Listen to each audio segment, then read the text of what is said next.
Merci Seigneur Jésus-Christ de Nazareth. Merci Seigneur. Amen. Nous allons poursuivre avec notre chantre. Amen.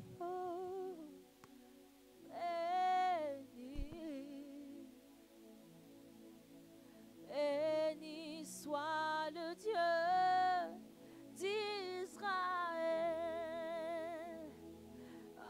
Alléluia. Béni. Alléluia. Alléluia.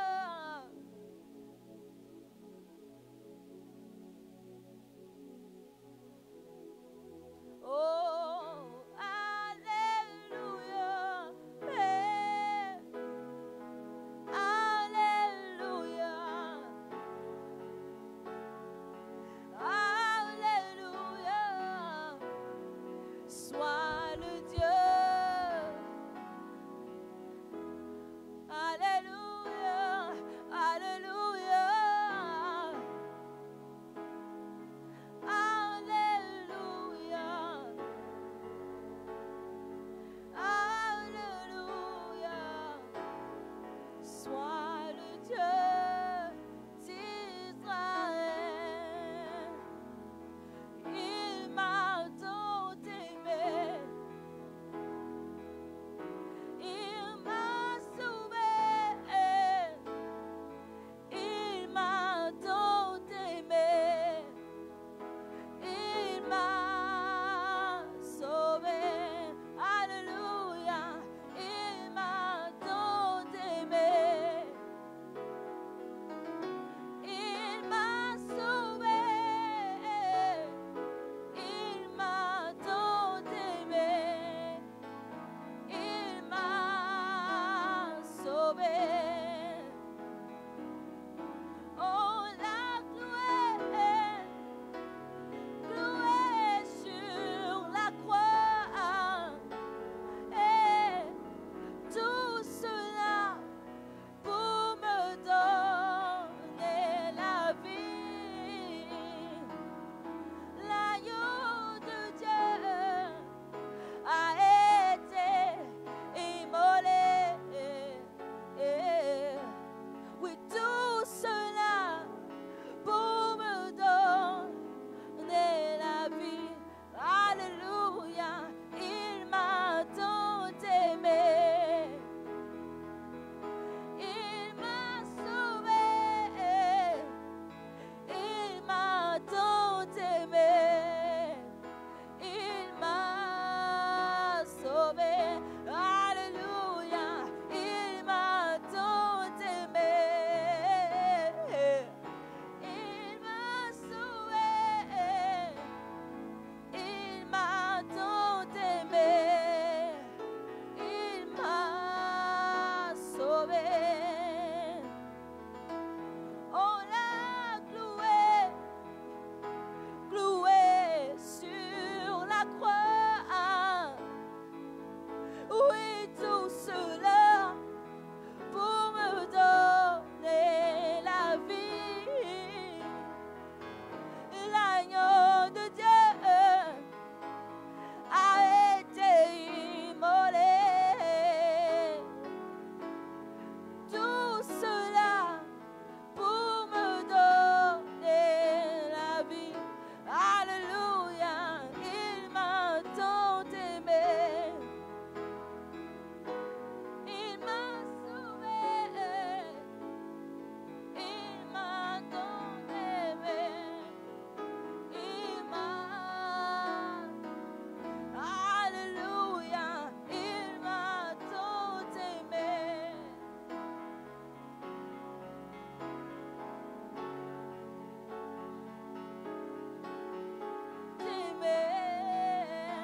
Il m'a sauvé. Ce que sa bouche a dit, sa main l'accomplit. Ce que sa bouche a dit, sa main l'accomplit. Ce que sa bouche a dit, sa main l'accomplit. Ce que sa bouche a dit, sa main l'accomplit.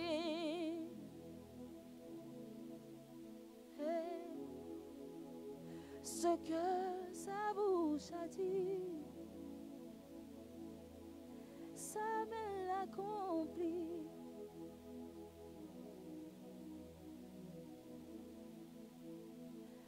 Tu es le Dieu dont l'amour est grand. Tu es le Dieu dont la puissance est grande. Ce qu'il a fait pour moi est si grand qu'il mérite l'élévation. Ce qu'il a fait pour moi est si grand qu'il mérite l'élévation.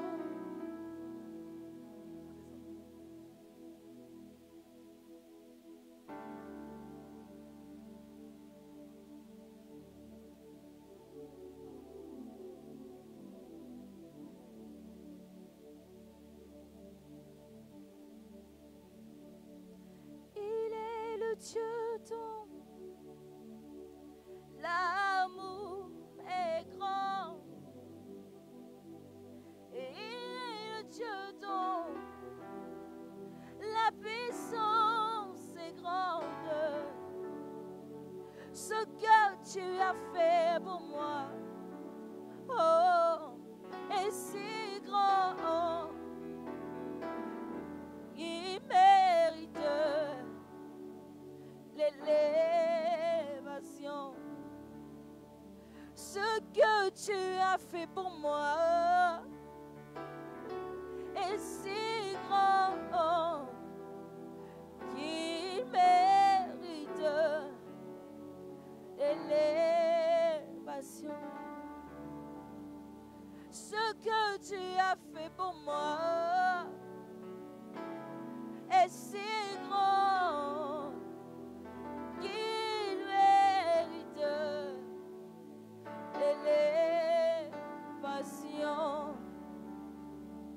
Ce que tu as fait pour moi est si grand qu'il mérite l'élévation.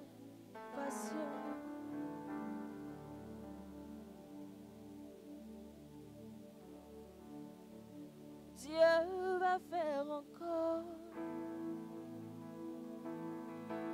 Dieu va faire encore.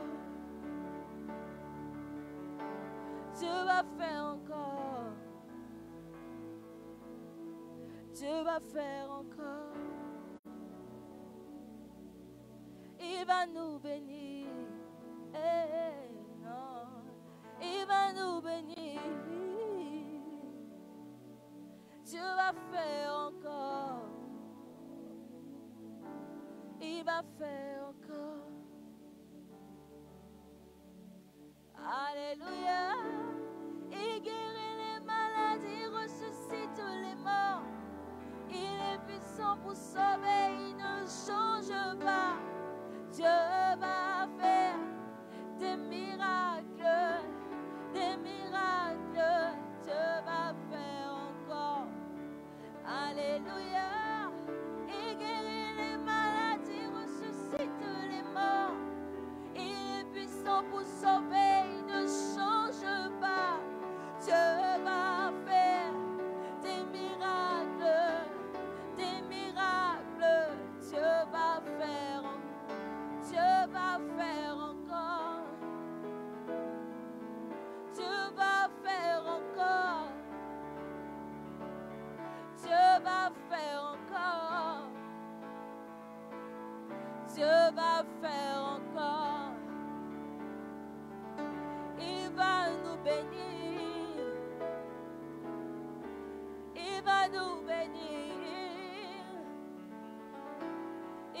nous bénir. Il va nous bénir.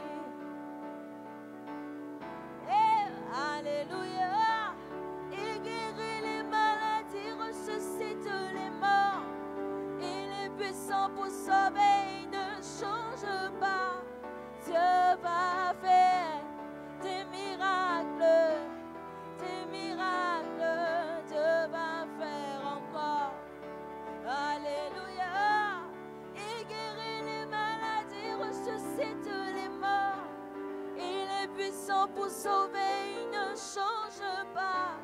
Dieu va faire des miracles, Dieu va faire encore.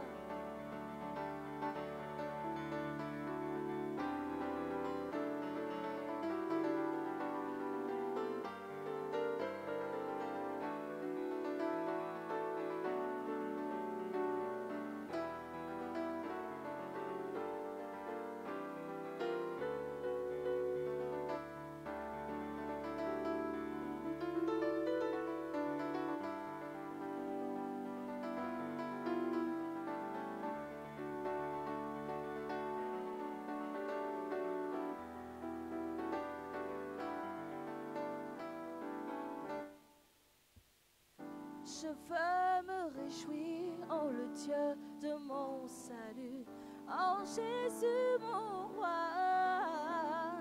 Je veux me réjouir en le Dieu de mon salut, en Jésus mon roi. Je veux me réjouir, je veux me réjouir en le Dieu de mon salut, en Jésus mon roi. Je veux me réjouir en le Dieu de mon salut, en Jésus mon roi. Il rend mes pieds semblables à ceux des bûcheurs. Il me fait marcher sur des lieux élevés. L'Éternel est ma force. Il rend mes pieds semblables à ceux des bûcheurs. Il me fait marcher sur des lieux élevés. L'Éternel est ma force. Alléluia, alléluia, alléluia, alléluia, Jésus. Alléluia, alléluia, alléluia, Jésus. Alléluia, alléluia, alléluia, alléluia, Jésus. Alléluia, alléluia, alléluia, Jésus. Je veux me réjouir en le Dieu de mon salut, en Jésus mon roi. Je veux me réjouir en le Dieu de mon salut, en Jésus mon roi. Alléluia. Amen. On va tous se tenir debout, s'il vous plaît. Alors, nous entamons le 9e jour de ce jeûne et prière avec une tournure spéciale cette semaine où le jeûne est ininterrompu, sauf par des fruits et des céréales. Amen. Donc, j'espère que personne n'a mangé ici. Alléluia. Alors, on va se préparer pour l'offrande en attendant de commencer tout à l'heure avec nos intervenants. On va être accompagné du groupe musical. Je laisse continuer. Amen. Alors, je vais laisser les pasteurs commencer et puis le peuple va suivre. Amen. Quand j'ai crié à toi, ton grand amour s'est manifesté. Quand j'ai crié à toi, en reconnaissance pour tous tes bienfaits, me voici Seigneur, pour te consacrer ma vie entière. Et ce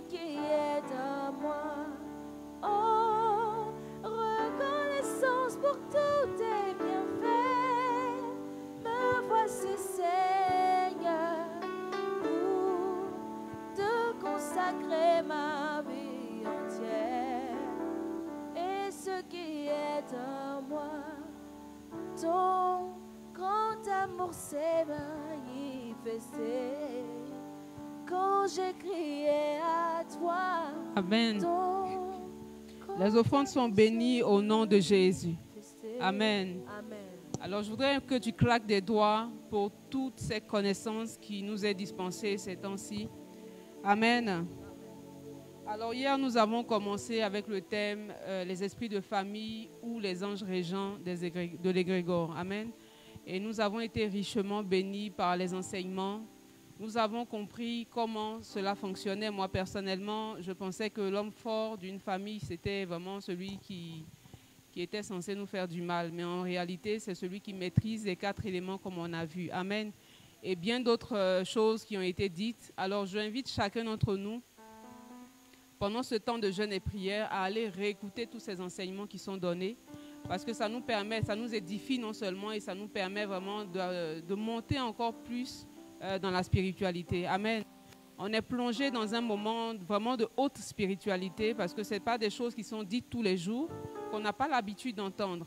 Alors vraiment, je vous invite à vraiment vous connecter. Pour tous ceux qui sont en ligne, à vous connecter avec vos offrandes. Vous pouvez très bien appeler le numéro de l'assistante pour les transferts ainsi que pour avoir des renseignements pour ceux qui sont un peu plus loin pour faire des transferts comme Western Union et autres. Amen.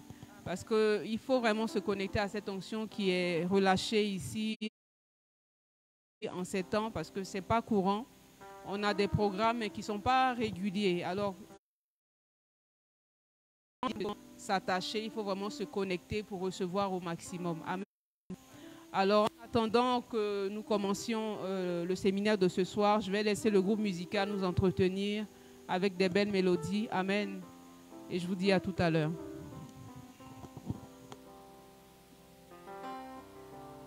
Vertu de gloire, le Fils de l'homme reviendra. On l'appellera le lion de la tribu de Juda. Vertu de gloire, le Fils de l'homme reviendra. On l'appellera le lion de la tribu de Juda. Ce jour-là, on dira Alléluia, Alléluia. Ce jour-là, on dira Alléluia, Alléluia. Ce jour-là, on dira Alléluia, Alléluia. Ce jour-là, on dira Alléluia, Alléluia. Vertu de gloire, le Fils de l'homme reviendra. On l'appellera le lion de la tribu de Juda. Vertu de gloire, Adonai reviendra. Devant lui, tout genou fléchira et toute langue confessera. Et ce jour-là, on dira Alléluia, Alléluia. Ce jour-là, on dira Alléluia, Alléluia. Ce jour-là, on dira Alléluia, Alléluia. Ce jour-là,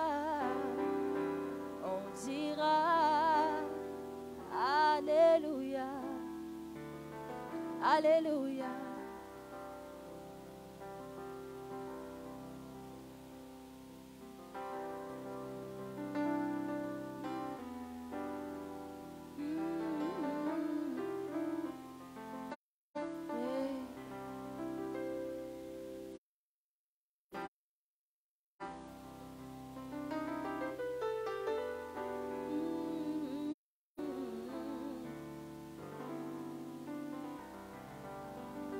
Je veux compter sur ta grâce.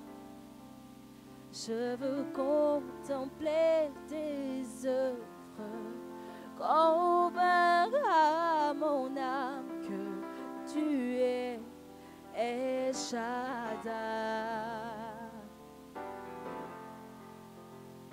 Je veux compter sur ta grâce.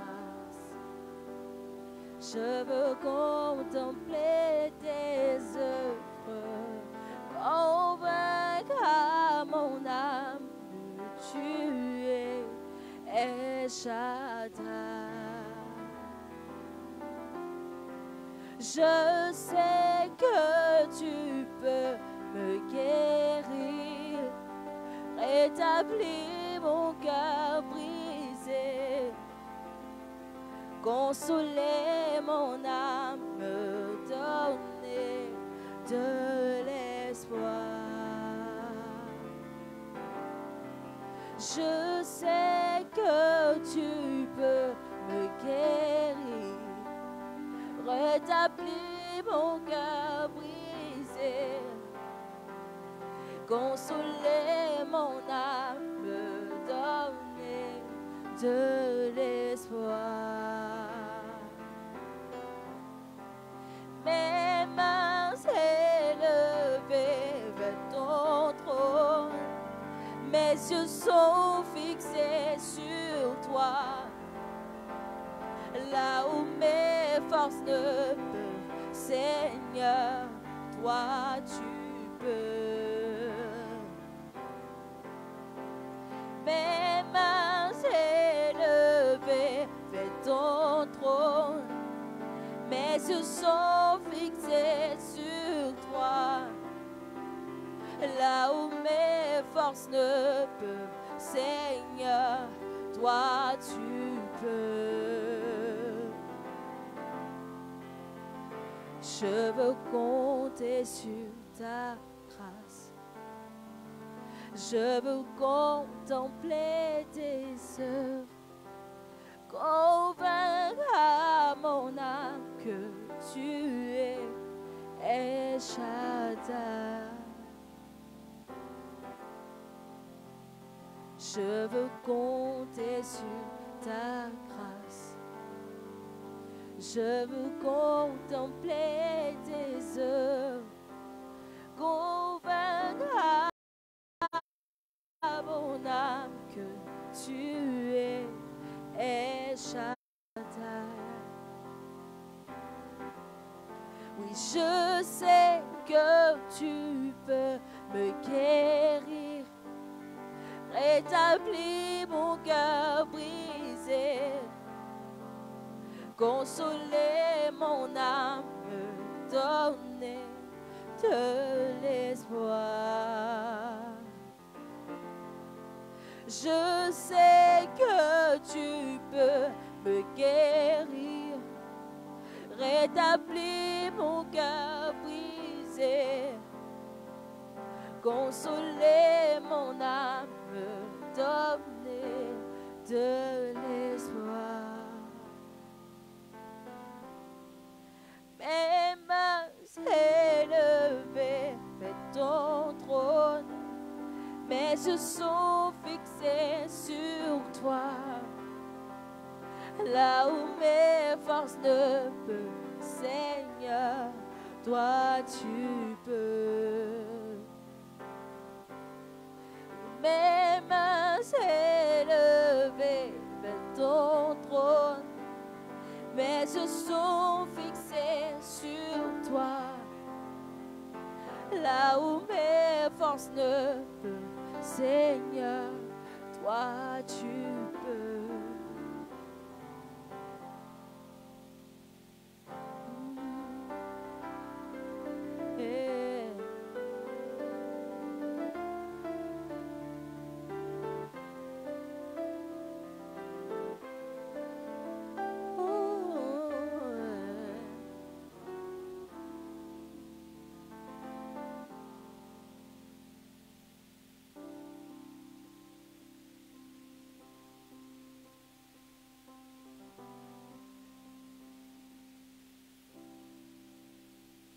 as placé les étoiles au commencement de l'univers.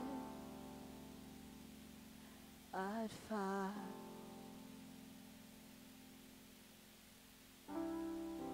Oh, rien ne peut être créé si tu n'as pas encore parlé.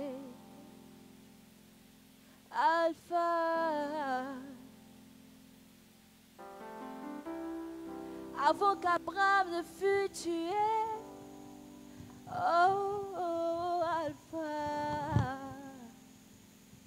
Mon Seigneur. Alléluia.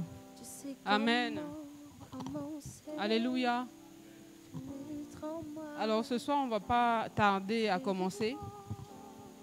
Hier, on a commencé avec le thème, comme je l'ai dit tout à l'heure, les esprits de famille ou l'ange régent de l'égrégore. On a été surnaturellement enseigné. Quelqu'un peut répéter avec moi surnaturellement? Surnaturellement. Amen. Et on a vu comment, à la base, l'homme n'avait pas été créé pour adorer, mais pour dominer. Amen. Ce soir, je vous invite à rester vraiment connectés au maximum pour entendre la suite. Si vous avez des questions, n'hésitez pas à les faire passer au pasteur Marie-Flore, à faire signe, parce que ce soir, on aura un peu plus de temps pour les questions. Donc, j'espère que vous les avez préparées. Donc, sans plus tarder, je vais inviter nos pères à rejoindre le salon d'honneur, le révérend l'ange Emmanuel Dolski, ainsi que le révérend le surnaturel Dolski. Amen. Alpha, Omega, Alpha, Omega, le Dieu de tout temps, qui conduit mes pas, Alpha, Omega.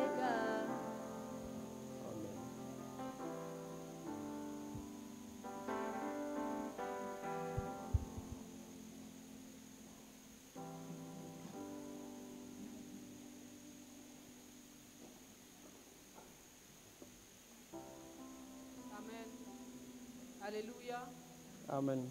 Bonsoir à mes pères, bonsoir Papa l'ange, bonsoir Papa surnaturel. Soyez les bienvenus ce soir. En attendant que je puisse les rejoindre à côté, je vais, comme je l'ai introduit tout à l'heure, alors Papa l'ange avait annoncé le vendredi le thème. Bon, malheureusement, hier, il n'a pas pu être des nôtres.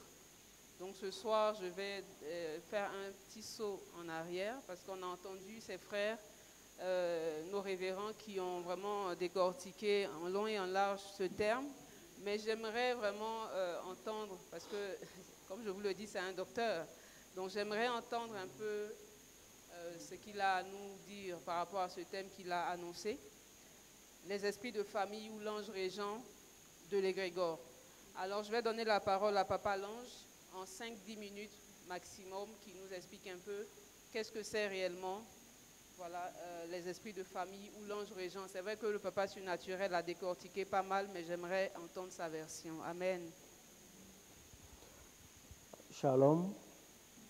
Que Dieu vous bénisse. Que Dieu bénisse toute la famille MRI, tous les hommes de Dieu, le corps de Christ est là.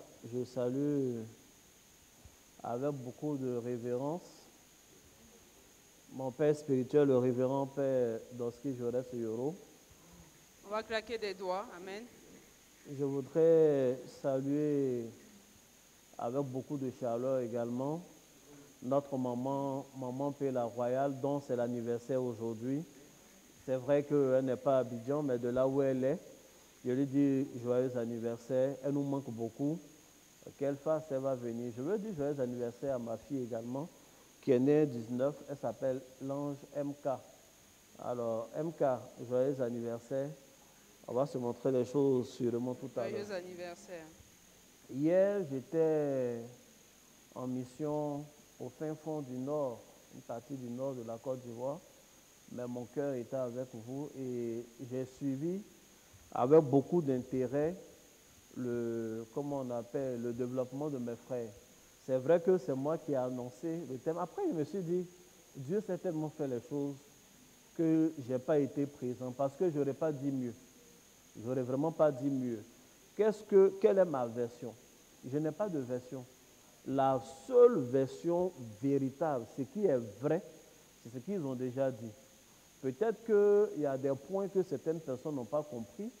Si après il y a des questions, etc., il n'y a pas de problème. La seule chose que je voudrais qu'on retienne, c'est que nous sommes dans un monde qui grouille d'esprit. Souvent, on oublie cette réalité. Nous sommes dans un monde où il y a des esprits partout, il y a des esprits de tout et tout genre d'esprits. Il y a des esprits dans les lieux de réjouissance. Quand vous partez dans un bar, il y a des esprits là-bas de tout genre.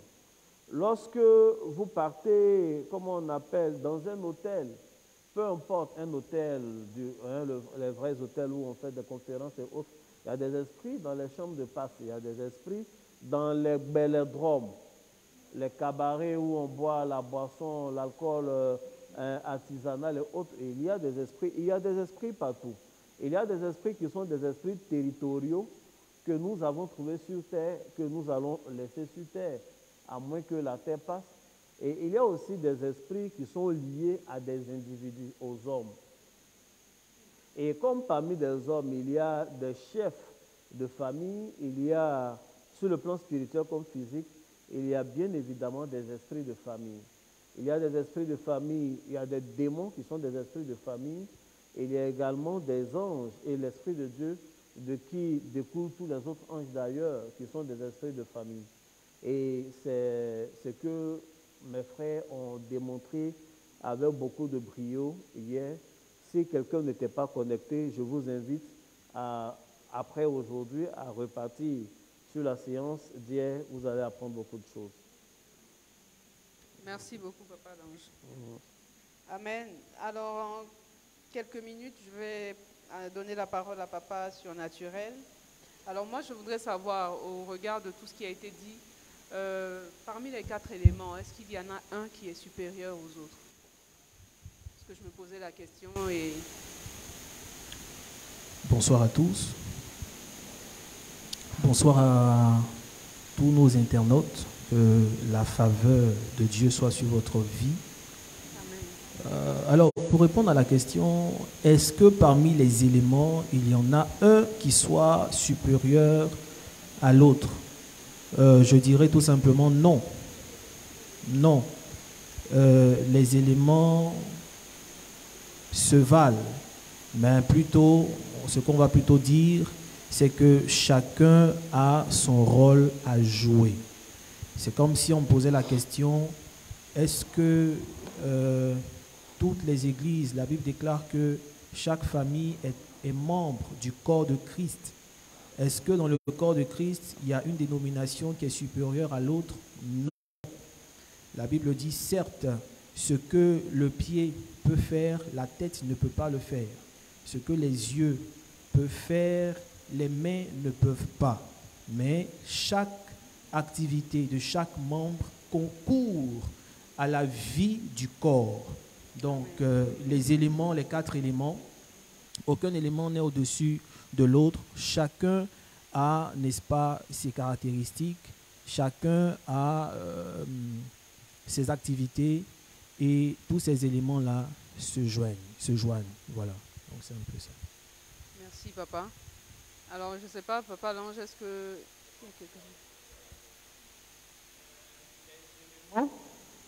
Les éléments n'ont pas, comment on appelle, n'ambitionnent pas se comparer les uns aux autres. Il n'est pas question de savoir celui qui est supérieur à l'autre. Il est question de savoir, nous, en tant qu'individus, comment nous pouvons créer un équilibre. Parce que c'est l'équilibre qui fait la force dans le monde spirituel. Ça ne sert à rien d'avoir une force, peut-être d'être complètement feu et être pauvre en terre, être pauvre en eau. Comme on le voit souvent, c'est une vie un peu difficile d'être un homme opulent, riche, mais complètement faible sur le plan spirituel. N'importe qui peut te manipuler, n'importe qui peut se rendre maître de toi. Il est également très difficile, et moi je le vis mal quand je vois certains frères, d'être très loin, d'avoir le feu de l'esprit, mais alors totalement pauvre, manquant de tout. Donc, ce qu'il faut rechercher, c'est l'équilibre. La dernière fois, je vous ai dit ici, lorsqu'on parlait des créatures, que la meilleure des choses, c'est d'atteindre une étape que j'ai appelée l'étape du métamorphe. En réalité, normalement, un chrétien, et surtout un homme de Dieu, un leader, doit avoir les 4 faces. En dehors de ce que ça représente comme entité mystique et spirituelle, cela a de douces influences pratiques dans la vie. Un homme de Dieu doit avoir la face du lion.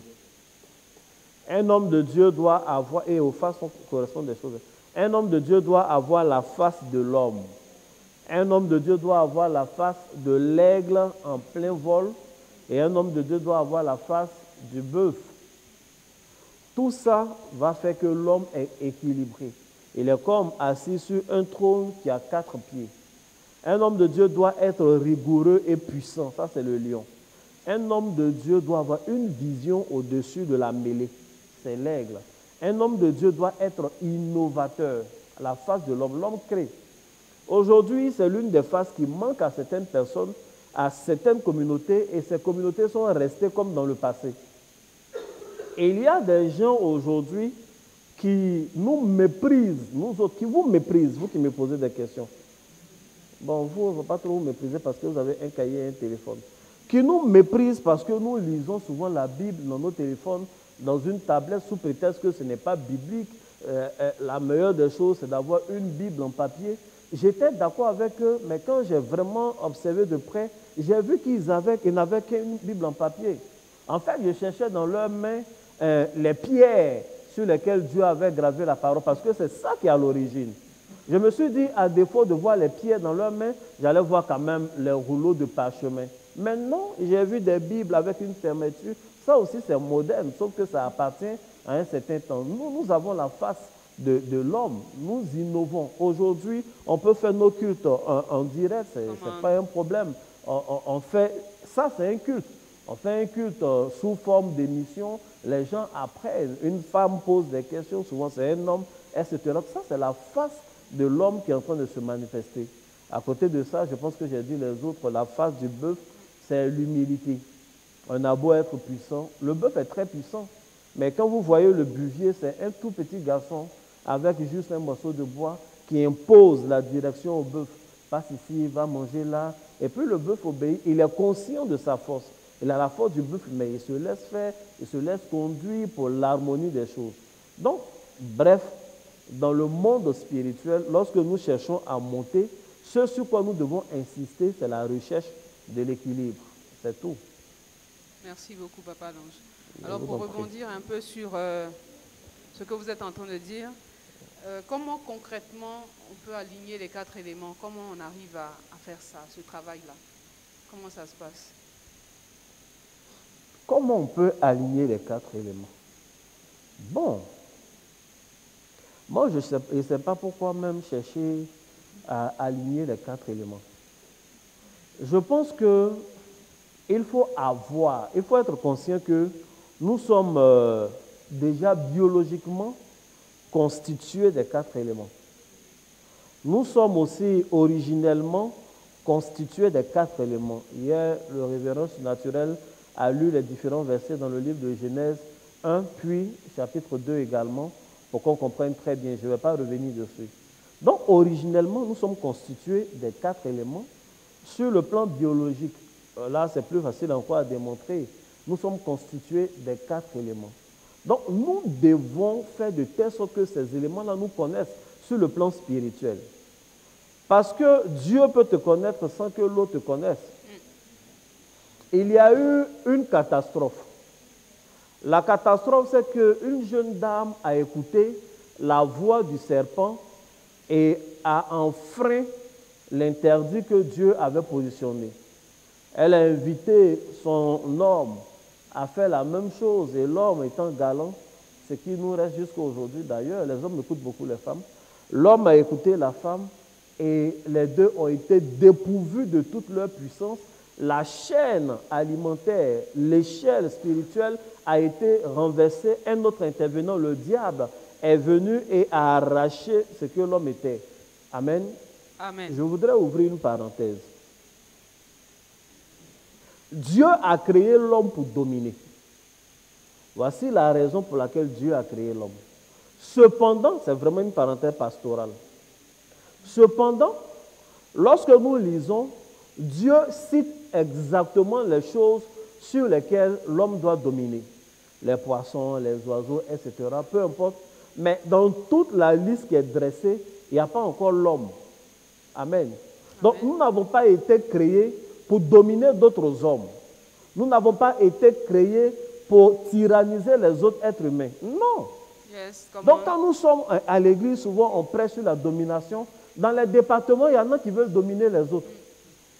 On n'est pas né, on n'a pas été créé pour dominer les choses de la même nature que nous, de la même famille que nous. Non. Donc souvent, il y a quelqu'un qui est le responsable du groupe musical, il y a une des chantres qui estime qu'elle a une meilleure voix, donc elle veut mieux se montrer, elle veut avoir plus de temps pour passer, c'est des prestations, ce n'est pas l'adoration, etc. Les gens se battent parce qu'ils ont mal compris la domination telle que Dieu veut. La vraie domination évangélique que Dieu veut dans nos églises, il dit que celui qui veut être grand soit le serviteur de ses frères. Donc, c'est celui que tout le monde envoie qui est le plus grand. Ce n'est pas celui qui tyrannise. C'est celui qui se laisse envoyer, qui a l'intention de servir les autres, qui réfléchit, pense à leur bien-être. Qu'est-ce que je peux faire pour apporter un plus à l'édification de ma famille? C'est lui que Dieu voit comme grand. Ce n'est pas celui qui veut dominer tout le monde, qui compte sur peut-être son salaire, qui compte sur le grade qu'il a eu dans l'armée. Non, ton grade que tu as eu dans l'armée, d'ailleurs, le grade que tu as dans l'armée te permet de dominer ceux qui ne sont pas du même grade que toi. On ne domine pas les gens qui sont de la même nature que nous. Donc, si nous considérons que nous sommes des frères rachetés au prix du sang de Jésus, nous devons plus chercher à nous entraider, à apporter un plus à l'un et l'autre, et à être des serviteurs les uns les autres, que de vouloir tyranniser, dominer les gens. Ce n'est pas ce que Dieu attend de nous.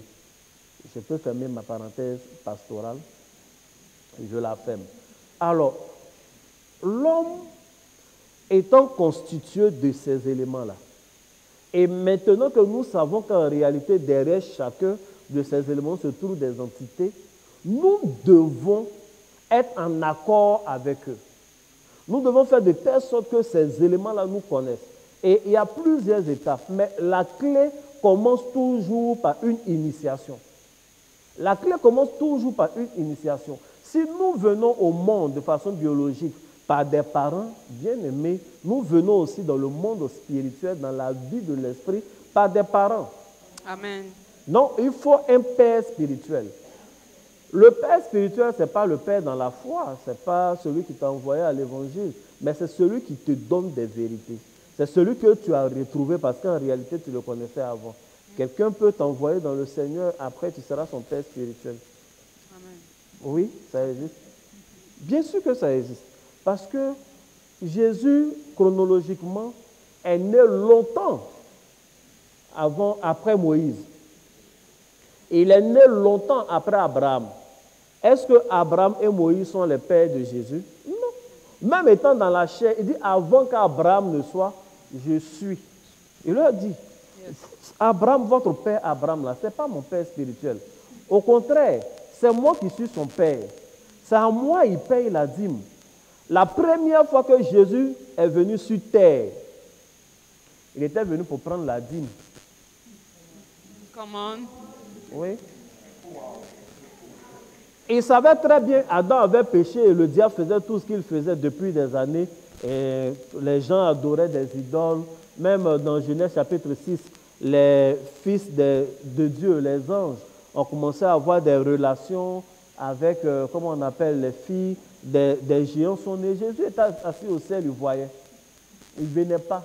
Un jour, Abraham allait faire la guerre, il a eu beaucoup de biens.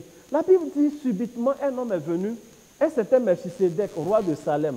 Dans toute la géographie, quand tu regardes, il n'y a aucune région dans les alentours qui s'appelle Salem. Yes. Il est venu, et il vient avec ces choses d'habitude, comme il vient avec la Sainte Seine, c'est Jésus. Il vient avec le vin, il vient avec le pain. Abraham paye sa dîme et lui donne le vin et le pain. Et puis il s'en va. Donc la première fois qu'il est venu venu sur terre, c'était pour récupérer la dîme. Quand je dis cela, on a l'impression que ça n'a rien à voir avec notre thème. Ce que je veux dire, c'est que ton père spirituel, c'est celui à qui tu donnes ta dîme.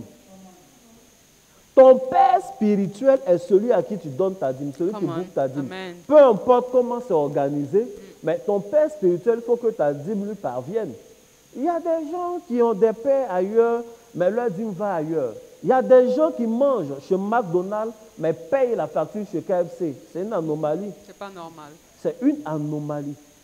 La Sainte Seine, ce n'est pas fait pour les gens qui sont baptisés. C'est fait pour les gens qui payent la dîme. C'est comme ça la Sainte Seine est née. Wow. Donc souvent on est là, on va faire cours de baptême, machin. Non. Normalement, on doit demander à l'église, est-ce que tu payes la dîme? Oui, on te donne la Sainte Seine. Come on. Mais on ne veut pas frustrer les gens. C'est pourquoi on fait ici. Donc pour revenir sur ce que j'étais en train de dire, avant de grandir, il faut naître. Avant d'avoir les éléments en accord avec soi, il faut être initié à ces choses-là. Donc tout commence par l'initiation. Et après, on va te donner des petites choses pour entretenir. Comment il faut faire, comment il faut prier. Pourquoi les apôtres priaient dans la chambre haute, allumaient plusieurs chandeliers. Parce que c'était une période où il fallait prendre soin de, comment on appelle, du feu. Pourquoi Jésus il se retire dans le désert où l'élément qui prédomine c'est la terre. Prier avant de venir faire, comment on appelle. Pourquoi Jésus accepte d'aller se faire baptiser dans l'eau d'abord. Quand il ressuscite, il allume le feu, mais il est au bord de l'eau. Lui-même, il prépare un poisson. Amen. Amen. Il demande aux apôtres de venir, etc. Donc, il y a des périodes comme ça. Hier, le révérend surnaturel a parlé de Moïse et Élie qui ont donné des secrets, des techniques du feu et de l'eau à Jésus. Vous vous rappelez? Oui. C'est hier qu'il a parlé de ça. Oui, bien sûr. Donc c'est ça. Il faut d'abord naître dans la chose et puis ton Père va t'aider à grandir. Merci beaucoup, Papa. Donc, Je vous en prie. je vais passer la parole à Papa surnaturel. Je n'ai vraiment rien à ajouter, il a tout dit. Il s'est vraiment étayé sur la question, donc je pense qu'on va passer à la question suivante. D'accord. Alors, la question suivante. Alors, je voudrais savoir, je vais adresser la question à Papa surnaturel. Quelles sont les pratiques ou les choses à éviter pour ne pas mettre les 4 éléments en conflit? Je suis toujours sur les 4 éléments, je suis d'accord. Les choses à éviter. Oui, à éviter. Voilà, s'il y a des pratiques. Est-ce que ça crée en nous des maladies ou des comportements, des habitudes? J'aimerais un peu que ce soit approfondi un peu sur ce côté-là. Oui, alors le révérend prophète Lange a répondu même à cette question dans son développement. L'être humain, l'homme est constitué des 4 éléments. Au-delà de ce que c'est leur nomination, la terre, le vent, etc., nous avons appris que derrière ces éléments-là, il y a des entités. La Bible déclare dans le livre de 1 Corinthiens, le chapitre 10, le verset 23. Tout est permis, mais tout n'est pas utile. Tout est permis, mais tout n'édifie pas. Je vais prendre une autre version, la version Bible des peuples, qui dit « Tout est permis, mais tout n'est pas bon pour moi. Tout est permis, mais tout ne fait pas du bien. » Alors, voyez, lorsque l'être humain comprend qu'il est fait de façon mystique, il est fait avec les éléments, lorsqu'il comprend qu'il doit travailler avec les entités, il y a certaines choses qu'il faudra éviter. On pourrait les appeler les totems. Ce passage-là nous fait comprendre qu'on peut tout faire.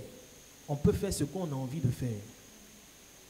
Mais pour certaines personnes, il y a des choses à éviter. Lorsque l'apôtre dit « Tout est permis, mais pour moi, certaines choses ne sont pas bonnes », il le dit parce qu'étant un homme spirituel, il y a des capacités qu'il développe. Un homme mystique développe, le mot mystique n'est pas nouveau pour nous. On a compris que mystique a même une connotation religieuse. En développant certaines aptitudes, certains dons spirituels, il y a des interdits.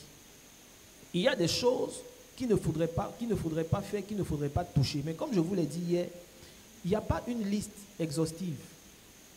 Il n'y a pas, une loi qui dit si c'est l'ange de l'eau qui travaille avec toi, il ne faut pas boire de la sucrerie, il ne faut pas boire de la bière, etc. Non. Lorsque tu es affilié, lorsque tu as un père spirituel, la Bible dit l'enfant laisse entrevoir par ses actions ce qui sera demain. Yes. C'est le père qui sait ce qui va avec ton sang et les choses qui sont interdites. Je vous ai dit hier, je pense que c'était hier ou avant-hier, que moi, arrivé à un certain moment, j'étais privé de manger un type de poisson. Parce que l'entité florile devait se développer en moi. Après cette période-là, je ne devais pas manger de viande et de poisson parce que Floril était en train de passer à une étape supérieure. Yes. Mais c'est mon père spirituel qui m'a donné les instructions. Donc oui, il y a des choses à observer et il y a certaines choses à ne pas faire. Mais tout se résume au fait que tu es un maître. Quelqu'un qui te dira ce qu'il faut faire. Vous savez, c'est quoi le péché? Le péché, excusez-moi, ce n'est pas seulement, je vais mettre seulement, le mensonge, le vol, etc., etc. Le péché, c'est le fait de ne pas observer une instruction que Dieu t'a donnée. Dieu peut te dire à toi, je ne veux pas que tu portes, je vais dire n'importe quoi, de montre au poignet. Comment? Et à une autre personne, il peut ne pas exiger cela. Lorsque toi, à qui instruction a été donnée de ne pas avoir de montre au poignet, que tu portes une montre, alors tu es en train de pécher. Exactement. Comment? Vous comprenez? Et donc, nous allons étendre ce principe-là sur les interdits pour pouvoir développer, n'est-ce pas, le déploiement des entités dans notre vie. Il y a une personne qui est venue me voir un jour en réception qui est dans le domaine du transport. Et en priant avec la personne, en rentrant dans sa vie, je me suis rendu compte que la personne n'était pas alignée avec l'élément terre. Parce que le transport, c'est plus la terre. C'est vrai qu'il y a le transport maritime, mais lui, c'était plutôt le transport terrien. Donc, on devait faire un travail avec les entités qui font de la terre leur support, pour que ces entités-là le connaissent. Mais je me suis rendu compte que, par le Saint-Esprit, qu'il y avait des choses qui étaient interdites dans sa famille biologique. Dans sa famille biologique, ils avaient un totem. Comme notre frère l'a dit hier, il y a quelque chose qu'il ne devait pas consommer. Il y a un type de poisson qu'il ne devait pas consommer, mais lui, il consommait. Du coup, toutes les activités qu'il faisait étaient limitées parce qu'il ne respectait pas un principe. Wow. Lorsqu'il est venu en réception, que j'étais en train de prier pour lui, le Saint-Esprit m'a dit clairement, il y a quelque chose qu'il ne doit pas manger, qu'il mange. Alors, Dieu me dit, dis-lui sur une certaine période, sur 6 mois, qu'il arrête de manger ce poisson en question et on verra la suite. Et je lui ai dit, il était tellement surpris. Effectivement, il a arrêté de manger ce poisson et il y a eu un bim dans sa vie. Comment? Il y a eu un bim. L'entité qui devait travailler avec lui, je ne vais pas dire était ennemi, mais le poisson, il était, comment on dit ça, il était, le mot m'échappe, c'était son totem, voilà pour résumer. Vous comprenez un peu? Donc, en fonction des entités qui sont avec toi, parce que tu as un maître, parce que tu as un père spirituel, il pourra te dire, voici ce qu'il faudrait proscrire de ta vie, voici ce que tu dois ajouter à ta vie, à ton existence, et les choses vont bien se passer. Donc, il y a forcément quelque chose. Le thème est tellement large que je ne sais pas si vraiment on peut pousser. Oui, comment? Le thème est tellement large, mais on va s'arrêter là. On va s'arrêter là, et puis au fur et à mesure, puisque nous avons jusqu'à encore une autre semaine, Au fur et à mesure, on va rentrer dans les profondeurs. Amen. Merci beaucoup. Papa Lange, est-ce que vous avez quelque chose à ajouter? Rappelez-moi la question. La question, c'est quelles sont les pratiques ou les choses à éviter pour ne pas mettre les éléments en conflit? C'est ce qu'il a dit. Il faut écouter Dieu. Et on écoute Dieu notamment à travers son Père spirituel. Amen. Vous savez, quand je lis la Bible, des recommandations particulières sont données.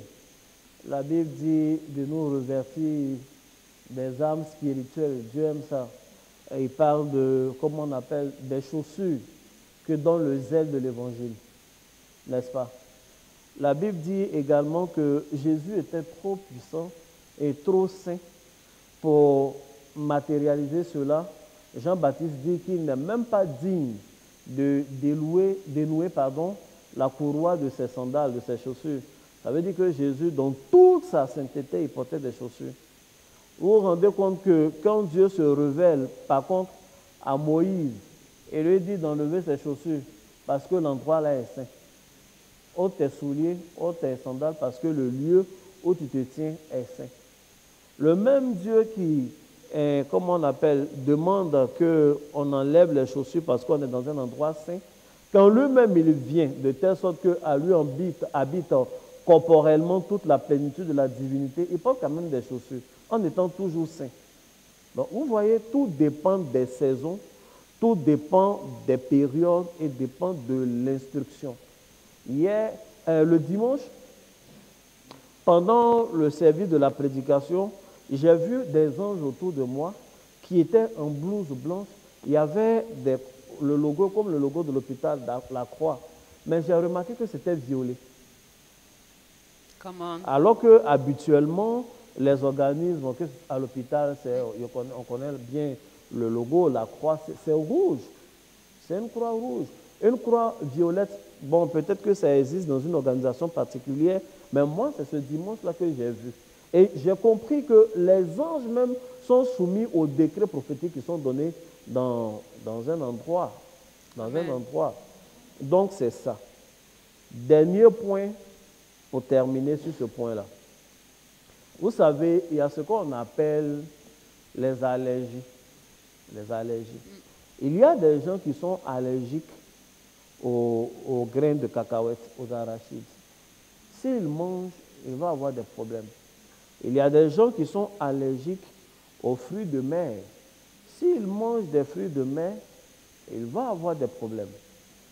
Ça, c'est ce qui est corporel. En fait, dans tous mes développements, je veux que vous reteniez que ce qui est au ciel est comme ce qui est sur la terre. Amen. Ce qui est mystique est comme ce qui est physique. Or, nous sommes dans des enveloppes. Le corps, la biologie, c'est l'enveloppe. Comment? Si l'enveloppe a des allergies, l'esprit même humain également a des allergies. Il y a des choses qui ne vont pas avec notre esprit. La manifestation peut être physique ou elle peut être, comment on appelle, complètement spirituelle. La plupart de nos totems qui sont donnés dans nos villages sont donnés à partir de beaucoup d'observations. Nos parents n'étaient pas des observateurs. La plupart a été donnée. Il y en a parmi ces totems-là qui sont juste, sincèrement, des totems de santé même. On dit par exemple, non, chez nous, on ne mange pas l'escargot. Si tu manges, tu ne vas pas avoir des blocages spirituels, mais tu vas avoir des boutons. Et effectivement, quand les gens mangent, ils ont des boutons. Chez nous, on ne touche pas à ceci. Quand tu touches, tu vas avoir mal aux yeux. Effectivement, quand tu touches, le lendemain, tu as Apollo, la conjonctivite, tu as des problèmes d'yeux. Donc, c'est physique. Mais il y en a qui sont plus poussés, ou au-delà de la manifestation physique, ou même sans manifestation physique, et il y a, comment on appelle, un problème, une induction spirituelle. Parce que l'esprit qui est dans ton corps là est allergique à cet élément.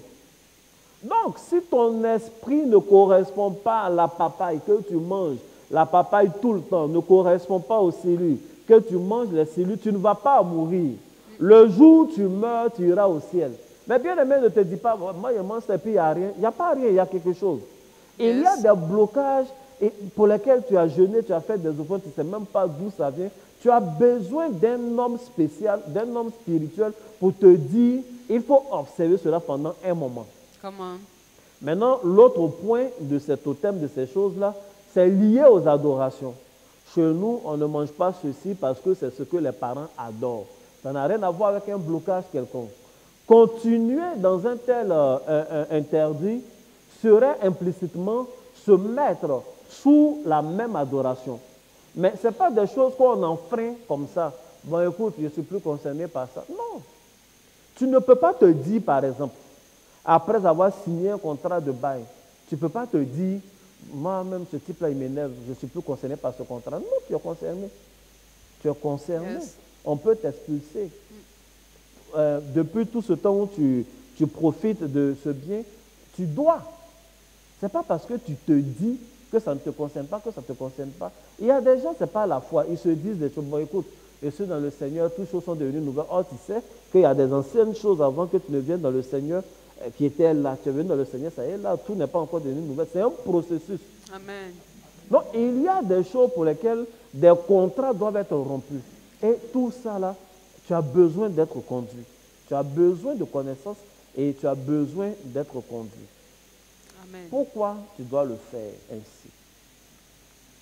Amen. Ce que je veux dire est très important. Il y a des gens qui voient, à cause de ce que nous avons l'évangile aujourd'hui, qui voient nos ascendants, nos grands-parents, nos aïeux, qui les regardent avec beaucoup de condescendance, qui les regardent comme si c'est des gens, de pauvres idiots, des vieux qui sont morts, ne connaissant rien. Non, ils n'ont peut-être pas connu Christ, mais c'est des gens intelligents. Amen. Et nos ascendants ne sont pas nos ennemis. Ils ont dû faire des contrats par moment. C'était dans le but de protéger des villages entiers qui sont allés au bord de la lagune faire des choses. C'était dans le but de protéger une famille entière qu'ils sont allés se confier à une montagne. En dehors de ça, ils ont fait d'autres choses. Ils connaissent des choses spirituelles. Mais nos parents ne sont pas des démons, ils ne sont pas Satan. Ça veut dire qu'ils ne nous ont pas légué seulement que ce qui est négatif, ce qui est mauvais. Les liens qu'ils ont créés ne sont pas seulement que les liens maléfiques. Si nous avons hérité de nos pères des liens maléfiques, il y a également des liens bénéfiques. Donc quand on prie, on ne brise pas tous les liens. Yes. On ne s'arrête pas pour dire, bon, il me dit que tous les liens sont brisés. Non. Il faut quelqu'un qui s'y connaît. J'ai failli dire, il faut un spécialiste de la chose qui va faire des prières pour toi, de telle sorte que derrière ces interdits, ces adorations, tout ce qui est négatif, effectivement, soit brisé, rompu, mais que tu ne perdes pas de ce qui est positif. Yes. Parce que ça vient d'une cause, ça vient de ta lignée. J'ai failli anticiper sur le thème de demain. Ça vient de ta lignée, c'est pour toi.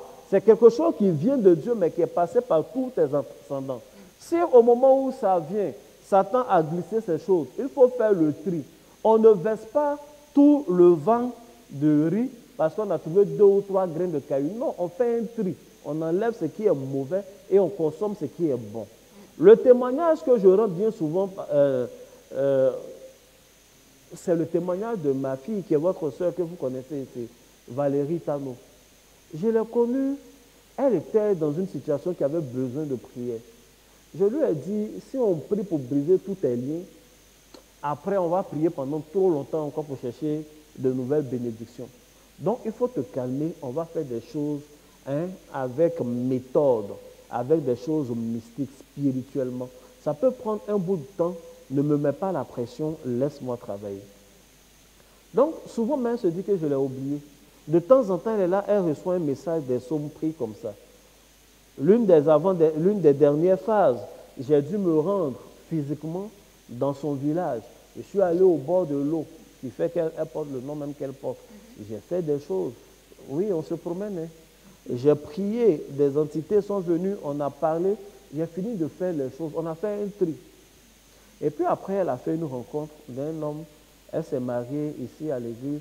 Elle est venue nous dire au revoir. Aujourd'hui où je vous parle, Elle est en France, son mari est blanc. Yes. Et vous avez vu son mari, grand détail. Les vrais blancs, ce n'est pas dévalué là. Hein?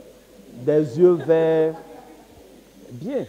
Amen. Et puis après, elle-même a fait un bilan. Puis elle dit, mais tiens, c'est vrai. Parce que dans sa famille, il y a ça, surtout son père. Son père, depuis ses stages, jusqu'à ce qu'il travaille, jusqu'à ce qu'il ne travaille plus, a toujours été au milieu des Blancs. Et même quand il travaille au milieu d'une organisation, il y a toujours les Noirs en général qui sont en syndicat, en club, etc. Mais lui, il fait toujours partie du regroupement des Blancs. C'est toujours des Blancs qui sont avec lui. Lorsqu'il cherche à aménager Abidjan, le seul endroit où finalement il finit par avoir une maison, c'est au cœur des Blancs. Comment on appelle le quartier là? À Biétry. Donc, ça a toujours été comme ça. Je lui ai expliqué, voici pourquoi on a pris le temps là, pour, comment on appelle, briser les liens maléfiques et puis laisser les liens bénéfiques. Parce que si on n'avait pas fait ça là, avec tes 3 photos seulement que tu as sur Facebook, qui sont pratiquement des photos en noir et blanc, tu ne pouvais pas rencontrer un blanc. Yes. Et puis il y en a qui ont raconté ici, ça n'a rien donné, mais ça va. Donc, voici pourquoi il est important de parler de toutes ces choses. Parce que les paresseux aiment dire, Jésus a tout payé et c'est fini. Que Dieu vous bénisse. Amen. Merci beaucoup, Papa Lange. Alors, je vous rappelle que ce séminaire continue encore la semaine prochaine. Hier, il y avait beaucoup de mains levées et je vais passer la parole au pasteur Marie-Flore. Bonsoir, pasteur, pour prendre toutes les questions, que ce soit ici en salle ou sur Internet. Merci. Merci, pasteur Anaïs. Bonjour, Papa Lange. Bonjour, Papa Surnaturel. Bonjour, peuple de Dieu. Shalom à tous. Shalom aux internautes.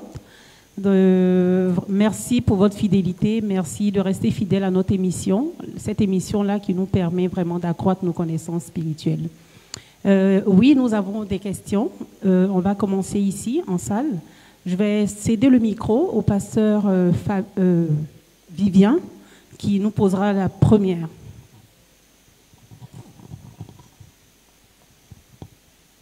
Amen. Que Dieu nous bénisse. Et je voudrais adresser mes humbles salutations à l'endroit de nos pères spirituels avec révérence. Mes pères, soyez salués. Et shalom. Et en effet, j'ai 4 questions. Tu vas les poser en même Papa temps. Isaïe a dit waouh. Ok. Amen. Et ma première question, c'est, hier, Papa Isaïe a touché un aspect concernant le transfert. Donc, ma première question, c'est, quand Dieu appelle une personne pour son œuvre, lui, Dieu, il est vraiment puissant, il est censé d'avoir la puissance, le pouvoir de transférer à l'individu en question, c'est-à-dire l'appeler tous les accessoires nécessaires dans l'optique de parfait, c'est-à-dire réussir dans le ministère. Mais comment se fait-il que ce dernier ait encore besoin d'aller se connecter à un autre égrégore dans l'optique de vraiment connaître un bim dans son ministère? C'était ma première question. Ma deuxième question, c'est la suivante. Peut-on réussir un ministère sans l'impactation? La troisième question, c'est, bon, ça c'est à l'endroit de nos pères. Nos pères, vraiment, quel est votre secret du ministère? Parce que, pourquoi je le dis, j'ai été victime vraiment d'une scène depuis les années antérieures. Il m'est arrivé une fois d'aller visiter, je côtoyais un père à l'intérieur, à San Pedro, que je vais faire taire vraiment son nom. Une fois, je suis parti le voir. Il lui a dit, ah papa, vraiment, c'est quelqu'un qui est terriblement utilisé par Dieu. Et vraiment, il m'impressionnait à l'époque et je suis allé le voir parce que j'avais un de mes fils spirituels qui était dans son église. Donc, il m'a donné les jours de réception et comme ça, je suis allé. Ça, vraiment, il m'a reçu dans son bureau et puis je lui ai posé une question franche. Je lui ai dit, papa, quel est votre secret du ministère? Et l'homme de Dieu m'a vraiment regardé et puis il a commencé à rire. Il dit, mon petit, vraiment, c'est une très belle question, mais le ministère, c'est très simple. Il faut jeûner, il faut prier, il faut te sanctifier. Et il faut te consacrer. Et en réalité, je venais à peine de finir 56 jours de jeûne. Et je ne suis pas comme lui. Je ne suis pas vraiment dans la dimension comme lui. Je n'opère pas aussi comme lui. J'ai compris qu'il y avait quelque chose, peut-être qu'il ne voulait pas me dire, peut-être je ne suis pas proche de lui. Et je lui ai dit, papa, j'ai compris. Et il m'a dit d'abord que c'est le jeûne. Il faut beaucoup t'accentuer sur le jeûne. Tu vas voir, ça ne va pas durer. Et pour moi, c'est un voyant. Peut-être qu'à peine de venir, on s'en rencontre. Peut-être qu'il a vu en moi le péché, ou bien soit je ne jeûne pas. Donc, je suis ressorti frustré, vraiment glacé. Et quand je suis sorti, je suis venu à la maison. J'ai été inspiré de prendre 21 jours de jeûne sec. Là, je ne bois pas, je ne mange pas. Comme il a dit, c'est vraiment jeûne. Et comme ça, il a demandé à mon papa. Là, comme ça, je suis venu dans son église. Là, il va me voir. Voilà, peut-être au sorti de là, je vais avoir ce que je veux. Et j'ai dit à mon papa, il dit, le vieux lui me dit, mon fils, tu sais, lui c'est un pasteur, il dit, tout le monde va à l'église, mais toi, ton affaire de Jésus là, c'est devenu maladie. On mange et puis toi, tu es là, tu ne manges pas. Et je suis venu, dans les 21 jours, j'ai fini une semaine sec. Et il reste 2 semaines. Et à la reprise de la 2e semaine, vraiment, je ne pouvais plus, j'ai failli mourir. Là, soyons clairs. Vraiment, j'allais perdre la vie au cours du jeûne parce que je n'arrivais plus à me mouvementer. Vraiment, même ma ceinture me flottait, tous mes habits. C'était dur pour moi même d'aller prendre mon bain. Et comme ça, j'ai rompu le jeûne. Quand il m'a vu, l'homme de Dieu, il dit, mon fils, vraiment, tu es béni. Et quand je suis sorti, j'ai fait le culte le dimanche avec lui. Il dit, d'accord, il faut partir. Je sais que les jours à venir, il y aura des manifestations dans ta vie. Et jusqu'au jour d'aujourd'hui, vraiment, rien ne se passe. Voilà. Donc, étant nos pères spirituels, et les bons conseils se donnent en famille. Et nous sommes vraiment au cours d'un séminaire, je pense que ma soif sera étanchée. Vraiment, c'était là mes questions. Que le Seigneur nous bénisse. Merci. Merci, pasteur Vivien. Mais est-ce que ça fait 4? Ça, c'est la deuxième question. C'est la 3e question. Hein? Merci beaucoup. Ok, bon, la 4e question, c'est, veuillez m'excuser pour, j'ai trop parlé, c'est, est-ce que tous les fils spirituels d'un égrégore sont-ils appelés, je ne sais pas si je reformule bien ma question, sont-ils appelés à opérer avec les entités de leur égrégore? Ok, c'est la 4e question. La question est posée. Bon. Pour la première question, pourquoi aller sous un homme de Dieu? C'est ça, non? Quand Dieu nous appelle. Je pense que c'est bien la question. Hein. Oui, c'est ça. Je pense que depuis que nous avons commencé ce séminaire, nous sommes étalés là-dessus. Le transfert des choses de Dieu ne se fait pas, le transfert ne se fait pas de Dieu à nous. Il se fait de Dieu à notre Père, au Père de la famille et aux enfants. La Bible dit, Dieu tire son nom de toute famille spirituelle et terrestre. Il y a forcément quelqu'un qui est chef de famille et nous sommes dans une famille. La Bible a été claire. Nous sommes tous membres d'un seul corps. Il y a différentes façons d'opérer, mais un seul esprit. Les différentes façons sont les différentes familles et il y a forcément un chef de famille. Il n'y a personne qui commence le ministère sans avoir quelqu'un. Même si vous lisez la Bible et vous avez l'impression qu'il n'y avait personne. Un jour, quelqu'un m'a dit, mais Jean-Baptiste, quand il a commencé son ministère, il n'avait pas de père spirituel. J'ai dit, non, il avait un père spirituel. Jésus même a dit qui était son père spirituel, c'était Élie. La Bible dit que Jean-Baptiste avait l'esprit de Élie. Quelqu'un va dire que mais Élie était mort. Non. Il y avait quelqu'un là-bas avec lui qui avait l'esprit de Élie et qui lui a dit, va, voici. Élie s'est révélé à lui. Amen. Le révérend prophète a dit tout à l'heure, a dit que la Bible est un sommaire. La Bible est un mystère. Lorsque tu cherches Dieu, comme le dit notre Père spirituel, un véritable serviteur de Dieu ne lit pas la Bible, il navigue dans la Bible. Il navigue. À force de chercher Dieu, Dieu te fait comprendre réellement les choses telles qu'elles sont. Regardez Samuel, le grand prophète Samuel. La Bible déclare dans 1 Samuel 3, verset 1, le jeune Samuel était au service de l'Éternel. Mais où? Devant Élie. Il était au service de Dieu, mais devant Élie. Et la parole de l'Éternel était rare en ce temps. Les visions n'étaient pas fréquentes. En ces temps-là, Élie, qui commençait à avoir les yeux troubles, ne pouvait plus voir, étant couché à sa place. Verset 3. La lampe de Dieu n'était pas encore éteinte et le jeune Samuel était couché là. Et chaque fois que Dieu parle à Samuel, comme je l'ai dit la fois passée, la voix qu'il entend, c'est la voix de son mentor, de son père. Samuel a été vendu, entre guillemets, il avait son père biologique, mais sa mère l'a livré à l'église. Son père était Élie le sacrificateur.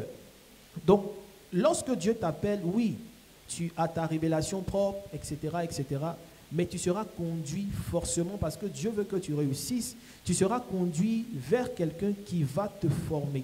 Quelqu'un qui va dire, ce que tu entends là, c'est la voix de Dieu. Ne réponds pas à la première fois, ne réponds pas à la deuxième fois, la troisième fois, il faut dire, me voici. Si Élie n'avait pas dit, me voici, pardon, Samuel n'avait pas dit, me voici, Dieu allait continuer à l'appeler. Mais il fallait que son père, Élie, lui dise, quand tu vas encore entendre cette voix-là, réponds, me voici, parle.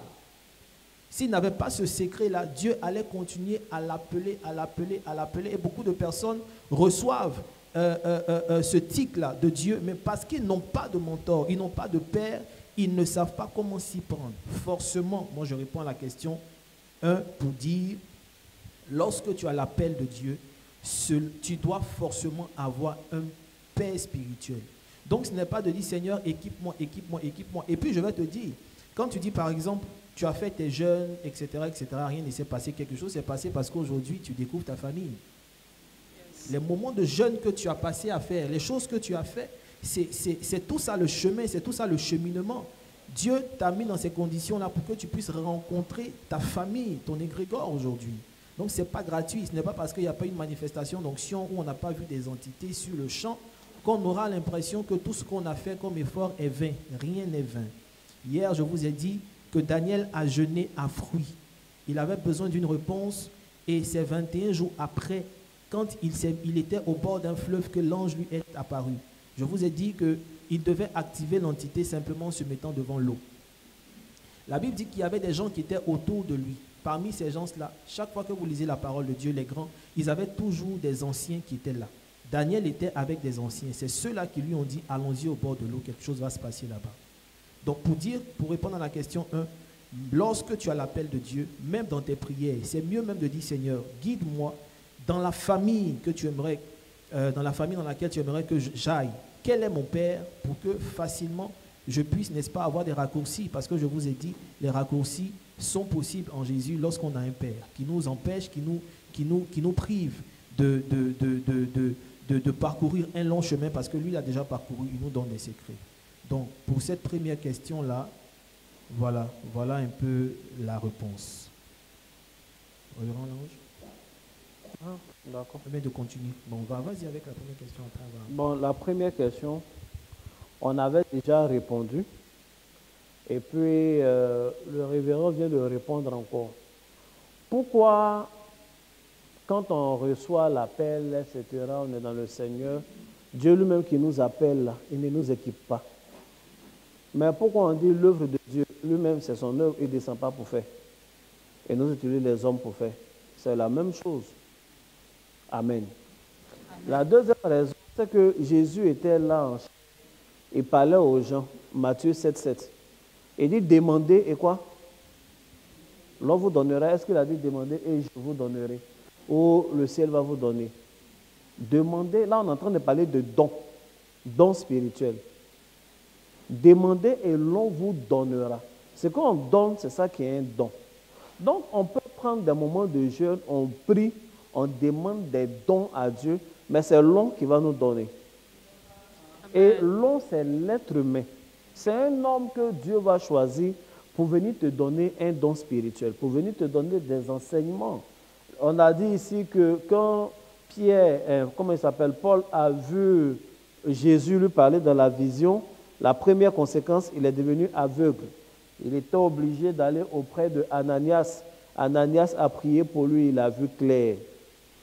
C'est l'apôtre Paul qui parle à Timothée, qui lui dit de raviver le don que lui, Paul, il lui a donné par imposition de main.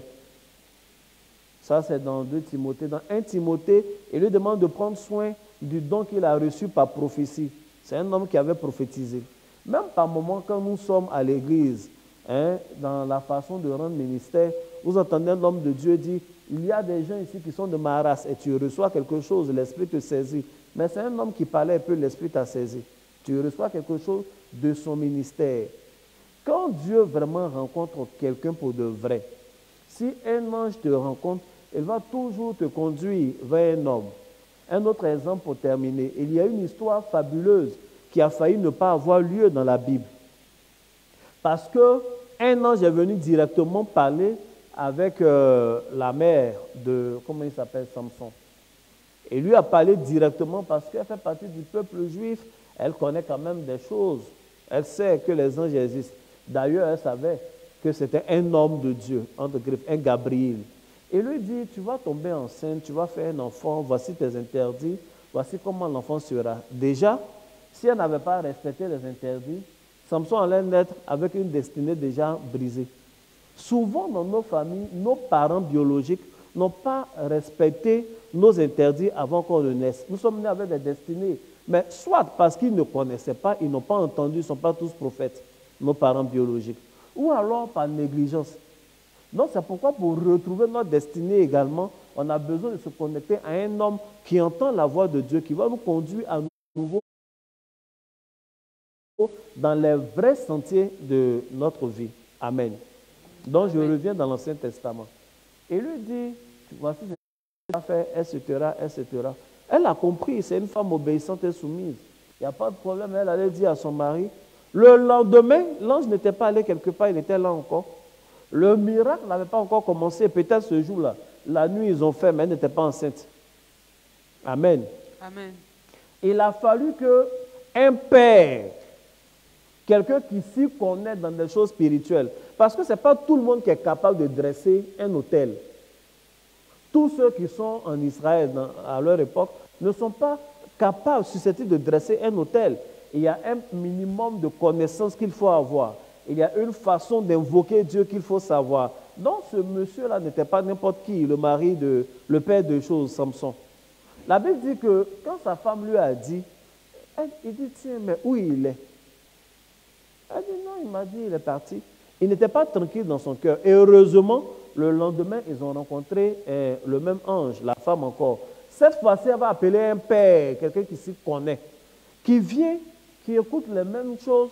L'ange n'a rien dit de nouveau, c'était la même chose. Cette fois-ci, il fallait dresser des choses. Et puis, il pose une question qui est un code. Il demande à l'ange, quel est ton nom? La femme avait parlé avec lui, ne connaissait pas son nom. Or, dans le monde spirituel, avoir le nom de quelque chose ou donner un nom, c'est comme un manuel d'utilisation. La Bible dit, Dieu a fait passer les animaux devant Adam pour voir comment il allait les appeler. Cela veut dire pour voir ce qu'il allait en faire. Aujourd'hui encore, tout avec nous, Dieu nous regarde et il essaie de voir ce qu'on va en faire. Des gens en font des médicaments, des gens en font de la nourriture, d'autres en font des dieux qu'ils adorent, etc. Mais pour voir comment il allait l'appeler. Donc quand tu as un nom, tu as le code. Amen. Il dit, pourquoi tu veux savoir mon nom? Il est merveilleux. Il est monté dans le feu, il est parti. Beaucoup pensent que l'ange n'a pas dit son nom, ou alors qu'il a juste qualifié son nom. Il n'a pas qualifié. C'est son nom qui est merveilleux. C'est comme ça qu'il s'appelle. Donc il y a un ange, il y a une appellation, une théophanie de Dieu qu'on appelle merveilleux. Et c'est l'ange qui vient lorsqu'il y a conception des héros de destinée. Je viens de donner un secret comme ça à quelqu'un que tu peux utiliser pour toi-même, pour ton enfant, si tu as la clé. Parce qu'il y a une clé. Donc, que Dieu vous bénisse. Je viens de répondre à la première question, non? La seconde question, je peux te donner la recette de, comment on appelle, de ma nourriture. Je te dis que pour faire, donnez-moi une recette. Non, ça c'est trop bizarre. C'est un truc que j'aime pas, Yoro Loco, là. Isso soubesse. Pour faire du foutou, il faut de la banane plantain, etc. Tu découpes en tels morceaux et tu mets dans un mortier que tu vas piler après. N'est-ce pas? C'est la recette, je n'ai pas menti. Mais si ton mortier est sale et qu'il est rempli de sable, le foutou qui va sortir de là n'aura pas le même goût que le foutou que tu avais aimé et tu as demandé la recette. Comment? Donc ce n'est pas forcément un refus.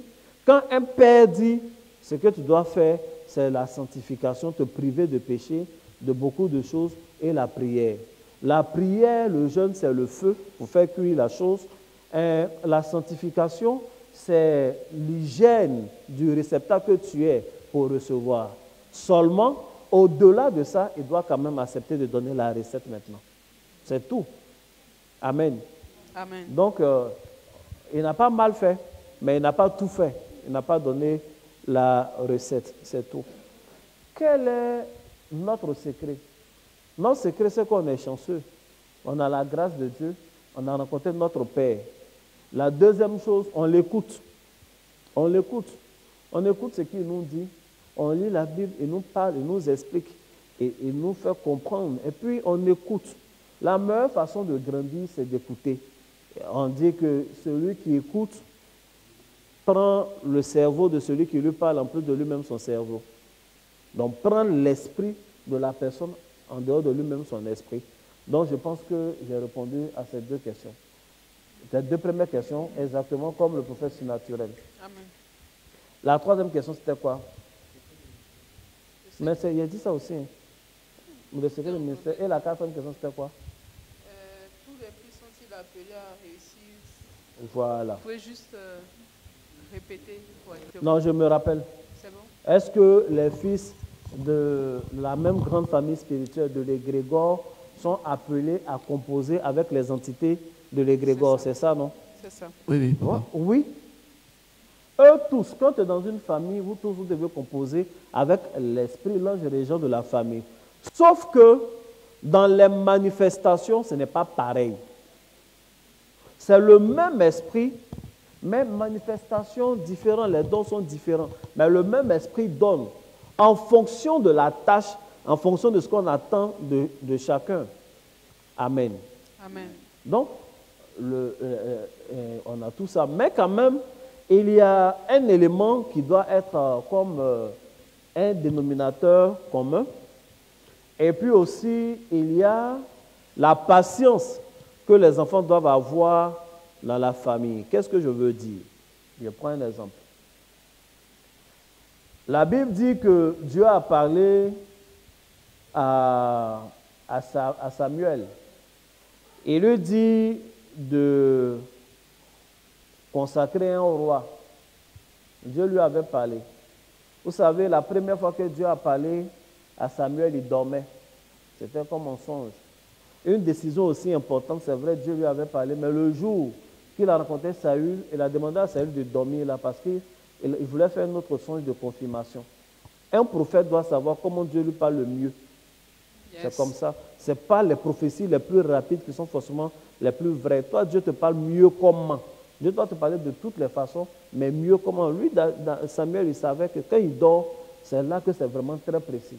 Donc, il a dit, afin de Annès, là, on a retrouvé, mais toi, il faut monter, ce que tu vas passer une nuit. Demain, je vais te dire, c'est parce qu'il comptait sur la nuit. Mais bref, quand il finit de prier pour Saül, pour que Saül soit roi, Saül ne commence pas à régner. La première chose que Saül fait après ça, c'est prophétiser. Il a été oint par un prophète voyant. Donc, même si l'objectif, le but, était qu'il soit roi, à cause du canal, à cause de la famille dans laquelle il vient d'entrer, il y a un élément commun qui doit manifester, c'est le prophétique. Donc, il est rentré au milieu des gens, il a commencé à prophétiser. Il n'était même pas encore roi. Il n'était même pas chef de lui-même, sa tribu. Il n'avait pas un seul notable. Mais il commence à prophétiser. La deuxième personne que le même Samuel va oindre, consacrer pour être roi, c'est David. Mais David a trop prophétisé. David a prophétisé jusqu'à prophétiser les habits de Jésus que les gens se partagent au pied de la croix. Même Esaïe n'a pas vu ça. Alors qu'il n'a pas été oint pour être prophète. Dieu lui a dit, va oindre quelqu'un d'autre pour qu'il soit roi. Mais quand la main du prophète le touche et qu'il le fait rentrer dans son égrégore, il y a forcément un esprit prophétique qui descend sur lui. Come on. On a des témoignages ici des enfants de Dadil, de la mission Réveil International, qui ne sont pas prophètes ni prophétesses, mais qui, dans l'exercice de leur travail, ressentent des choses. Souvent, elle va négocier une affaire, elles voient des choses. Elles ont des idées qui ne sont pas des idées humaines, qui leur viennent par prophétie. On ne les a pas consacrés pasteurs, mais quand elle est dans la maison, qu'un ange rentre, elle sent qu'un ange est rentré. Si c'est un mauvais esprit qui vient l'attaquer, elle voit des choses, c'est ça. Il y a des gens qu'on a mis ici pour prier. Je me rappelle l'année où on était en Mbadon, ancien Mbadon. Dadi a prié pour le conseil, pour qu'il nous aide à gérer l'argent, calculer l'argent. Et tous, ils prophétisent. Chaque soir, quand ils appellent, ah papa, il a vu un truc hier, et puis ils voient un truc pendant qu'ils ne dorment pas. Hein. Alors qu'on a prié pour eux, pour qu'ils comptent l'argent, pour qu'ils aident à faire les départements. Mais quand la main qui te touche est une main qui vient de loin, et que l'approbation du ciel y est, tu as ça. Donc les enfants du même égrégore, comme on appelle, manifestent les mêmes choses, mais ce n'est pas exactement de la même manière, ce n'est pas dans le même domaine. Parce que nous tous là, on n'est pas forcément hommes de Dieu, prophètes. Parmi vous, il y a des militaires, il y a des gendarmes. J'ai un fils gendarme, il a un don pour détecter les embuscades. Quand il y a embuscade, lui, il sait. Et au départ, il disait comme ça, il lui a dit non, il faut trouver des techniques. Parce qu'il savait tellement que son supérieur avait des doutes. Il se disait, est-ce que ce type-là, il n'est pas de mèche avec eux? Il y a quelqu'un qui l'appelle pour lui dire, comme, quand lui, il fait partie du contingent qui doit aller, chaque fois qu'il y a une embuscade, il lui a dit, bon, on va passer de ce côté-là. Et puis, chaque jour, après vérification, il y avait vraiment une embuscade. Ils ont eu des gens au nord là-bas, rien que par, comment il appelle, son intuition. Mais il n'est pas né avec ça. C'est 10 000 a donné, et puis il a dit, attends, il a prié pour eux. Le Seigneur m'a dit, il faut verser eux sur lui. J'ai versé eux sur lui, mais il sent les choses. Et c'est vrai. Et c'est un doski. Yes. Donc c'est ainsi. Amen.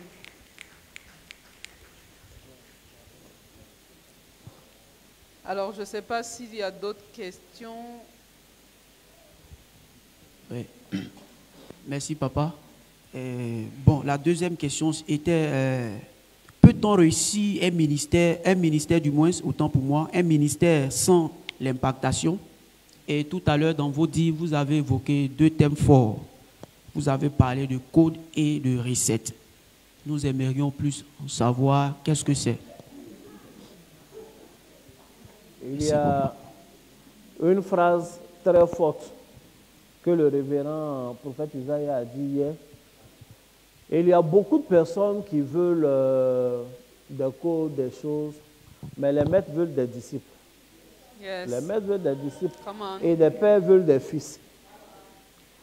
La dame là, elle voulait un enfant, Dieu voulait un prophète.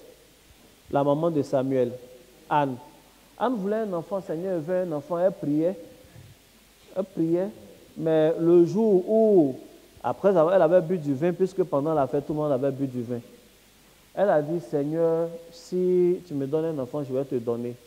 Même le sacrificateur, le prophète Élie, il était ivre. Il était assis dans un endroit où il ne devait pas s'asseoir. Il était comme... Tu vois, quand les gens sont dans leur période de faiblesse, c'est là qu'ils se retrouvent au poteau. Vous vous rappelez de Samson, il était au milieu de deux poteaux. Parce qu'il avait enfreint beaucoup de lois. Et puis, c'est ça. Donc, lui-même, Samuel aussi. Et comment il s'appelle? Élie. Il était adossé à un poteau devant le temple. Parce que ses enfants avaient enfreint des lois. Il avait été lassiste. Donc, c'est une période où il n'était pas aussi loin qu'avant. Il était faible. Mais dans toute sa faiblesse, parce que Anne a dit, si tu me donnes un enfant, je vais te donner l'intérêt de Dieu. D'abord, quand il a vu la preuve que ça n'allait pas trop, il n'avait plus le discernement. Il dit, ah femme, toi tu es d'ail encore. Elle dit, non, on n'est pas la même chose. Moi, c'est enfant, il cherche. Il dit, ah, il faut partir, c'est fait, tu vas faire ton enfant. C'est comme si il se débarrassait. Est-ce qu'elle n'est pas tombée enceinte? Elle est tombée enceinte. Amen. J'ai répondu à sa question. Oui. Et puis, donc, Dieu veut, quand Dieu veut, peu importe la voie, il prend. C'est comme ça, peu importe la voie, il prend. On ne peut pas en une vidéo comme ça, commencer à citer pêle-mêle des recettes qui seront mal prises. Par exemple, l'exemple même que j'ai pris en parlant de photo, j'ai donné la recette, non? Mais sincèrement, avec ce que j'ai dit, pour quelqu'un qui ne connaît même pas le photo, est-ce que la personne peut réaliser? Vous voyez que je n'ai pas eu le temps de dire que si c'est la banane, on mélange avec du manioc. Je n'ai même pas pris le soin de dire qu'on fait cuire d'abord. Tel que j'ai dit, ça ressemble à on prend la banane crue directement comme ça, on pile. Donc si je donne des recettes spirituelles, mystiques ici, ça va ressembler à ça. Amen. Amen. J'ai répondu non. Merci, papa. Mais comme tu es venu à la maison, il faut t'asseoir, les recettes vont te venir. Amen. Alors, on est arrivé au terme de cette soirée avec toutes les questions, je pense, qui ont été répondues. S'il y en a qui n'ont pas eu de réponse, alors je vous prie de voir le pasteur Marie-Flore et de lui donner les questions dès maintenant pour qu'on puisse organiser les jours à venir. Alors, je vais donner le mot de fin à nos pères, l'un après l'autre, pour pouvoir clôturer cette soirée. Alors, mon mot de fin, je vais revenir sur tout ce que nous avons dit depuis. La clé de tout ce que nous sommes en train de dire, c'est d'avoir un père spirituel, un maître vivant de son époque, savoir son égrégore et faire tout ce qui est en notre pouvoir pour pouvoir bénéficier de l'onction qu'il a. La Bible dit dans 1 Samuel, pour revenir à l'histoire du jeune prophète Samuel, Samuel était au service de Élie, au service de l'Éternel devant Élie, et la parole de l'Éternel se faisait rare. Vous voyez que dans ce passage-là nous révèle que Dieu ne parlait plus. Dieu était silencieux à cause de beaucoup de choses. Mais voici que lorsque Dieu décide de parler, il parle à Samuel. Lorsque vous lisez la Bible, on se rend compte que Samuel était dans le temple de Dieu, mais couché à côté d'une lampe, à côté du feu. Et c'est cet élément-là qui a poussé Dieu à lui parler. Si tu veux que Dieu te parle, tu veux que Dieu se révèle à toi, il faut que tu saches l'élément qui va activer Dieu, activer la voix de Dieu dans ta vie. Amen. Mais écoutez, Samuel n'a pas deviné cet élément-là. La Bible dit qu'il dormait dans le temple. Normalement, c'est le sacrificateur qui dort dans le temple. C'était le sacrificateur Élie qui dormait là. Mais parce qu'il voulait initier son fils, il dormait ailleurs et il a demandé à son fils de dormir là à côté du feu. Lorsque vous lisez plus tard, Dieu s'est révélé au sacrificateur Élie, alors qu'on nous disait que la parole de l'Éternel était rare. En fait, Élie n'avait pas encore... Élie continuait toujours d'entendre la parole de Dieu, la voix de Dieu. Il continuait d'entendre la voix de Dieu. Mais parce qu'il voulait initier son fils, il s'est mis à l'écart. Et il a donné toute la place à son fils en lui disant l'élément dont il avait besoin. L'élément dont Samuel avait besoin, c'était le feu. Qui est ton père pour te dire l'élément qui, n'est-ce pas, te correspond? Tu dois avoir un père qui te dira l'élément qui te correspond, soit c'est le feu, soit c'est l'eau, soit c'est la terre, soit c'est le vent. Est-ce que vous savez que l'être humain, donc l'être humain a deux facettes, le physique et le spirituel. De la même façon dont on se lave, c'est-à-dire on se lave le corps quand on est sale, le corps spirituel aussi a besoin de se laver. Le corps spirituel ne se lave pas avec l'eau seulement. Le corps spirituel se lave avec la terre. Le corps spirituel se lave avec le feu. Il y a des bains qu'on fait avec le feu. Comment? Le corps spirituel se lave avec le vent. Le vent en t'exposant à certaines senteurs, à certains encens. Ces choses-là, tu dois les savoir pour entretenir ton corps spirituel. Mais tu dois avoir un père, comme le sacrificateur Élie, qui voulait initier son fils Samuel à la chose de Dieu. Donc, moi, ma prière pour toi, c'est que tu pries le Seigneur et qu'il t'oriente vers le maître vivant de ton époque. Nous l'avons trouvé. C'est le révérend Père Dolski Jaurès Siro, je le dis humblement, Amen. Qui est vraiment un pionnier des choses mystiques en Côte d'Ivoire, en Afrique, même je dirais dans le monde. Et je crois que tu peux nous rejoindre dans cette famille-là. Que Dieu te bénisse. Amen. Papa Longe. Que Dieu vous bénisse. C'est toujours un plaisir pour moi d'être ici. Demain, on va traiter un autre thème. Je sais que vous le direz tout à l'heure, mais j'anticipe. Pour Pour vous dire le thème, on a déjà mis, publié, je veux dire, les éléments sur Internet. Demain, nous allons parler de la corde qui nous ramène à Christ. Et on va parler de tout ça. Pour mon mot de fin, aujourd'hui, en dehors de mes remerciements renouvelés à mon Père spirituel, vous savez, quand aujourd'hui particulièrement, quand je lui dis merci, c'est pas, je ne lui dis pas merci juste parce qu'il est mon Père, mais je lui dis merci pour ce qu'il est pour la nation même. Yes. Vous savez, on est assis comme ça, gaillardement, tout barbu devant tout le monde, on ne craint rien. Nous parlons des mystères, on est en train de parler des anges. Parlons de ces choses-là sur Internet, Facebook. Plusieurs sont dans la salle, vous aimez ce qu'on est en train de dire, c'est acclamé. Mais il y a à peine quelques dizaines d'années, même en arrière, ce n'était pas ainsi. Il suffisait de dire qu'il n'y a pas seulement que Raphaël et Michael comme anges pour se faire fusiller. Et notre Père spirituel s'est fait fusiller. Il s'est fait fusiller, cribler. Même ne serait-ce que l'expression voyant. Je me rappelle combien de fois il a été tensé, insulté pour ses prédications, pour ces choses. Je vous dis, mais qui était plus simple, parce qu'il faut préparer les choses aux gens. Et les gens aux choses, même s'il était en avant de son temps. Mais aujourd'hui, il n'y a pas que nous qui parlons d'anges, il n'y a pas que nous qui parlons haut et fort. Il y a des gens qui avaient des connaissances, certes, mais qui n'osaient pas parler. Au contraire, qui avaient creusé, comme le monsieur dans la parabole des talents, qui avait creusé son talent, il l'avait mis dans un trou, qui avait mis toutes leurs connaissances, leurs expériences des anges, leurs expériences des choses spirituelles, surnaturelles, dans, comment on appelle, aux oubliettes. Et Daddy est sorti comme un porte-flambeau et il a commencé à mettre la lumière sur beaucoup de choses. Et aujourd'hui, tout cela marche dans ces sillons-là. Il y en a qui sont plus vieux dans le ministère que notre Père spirituel, je le reconnais, lui-même il le reconnaît, mais qui ont eu besoin de la force de cette poigne de notre Père spirituel-là pour enfin se dévoiler. Yes. Évidemment, quand il y a ces choses, chaque fois que les anges viennent, Satan aussi vient. Dans le livre de Job, quand les anges s'étaient rassemblés, le diable aussi est venu. Donc, pendant que nous parlons de ces choses, de ces entités, des choses liées au Saint-Esprit d'ailleurs biblique, c'est clair qu'à côté, il peut y avoir des enseignements qui sont des choses qui ne sont pas divines, des choses de la déviation qui amènent des gens en réalité au diable. L'ivraie et le vrai peuvent se ressembler. Mais nous ne sommes pas responsables de ça. Notre prière, c'est que la multitude accourt vraiment à la bonne adresse au pied du vrai maître, Amen, avec Bible en main, pour recevoir les enseignements et les initiations qu'il faut. C'est mon deuxième point de mot de fin. Il reste deux.